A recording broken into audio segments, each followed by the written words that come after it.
In die tyd toe Paulus sy brief aan die Romeine geskryf het mense in die openbaar op straat hul seksgode en vrugbaarheidsgode aanbid. Dit wat ons vandag as pornografie sien, is daagliks op straat gesien en gedoen.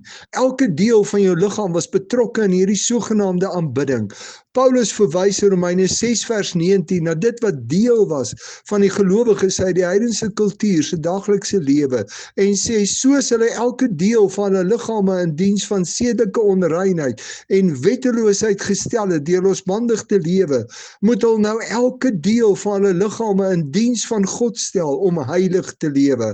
Om heilig te lewe beteken dat ek deur my lewe, deur dit wat ek elke dag doen, wys dat ek aan God behoort, dat my lewe vir die Here eenkant gesit is. Ek moet elke deel van my liggaam in diens van God stel. Ek moet dus die Here lief hê en eerste stel met dit wat in my kop, maar ook dit wat in my lewe gebeur.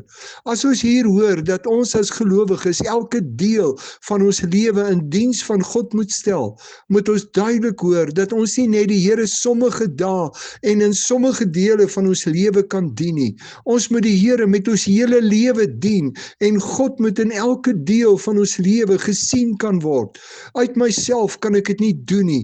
Daarom moet ek, soos Efesiërs 5 vers 18 sê, vol word met die Heilige Gees, sodat die Gees my lewe kan verander en ek die lewe leef wat wys dat ek aan die Here behoort en dat my lewe vir die Here eenkant gesit is.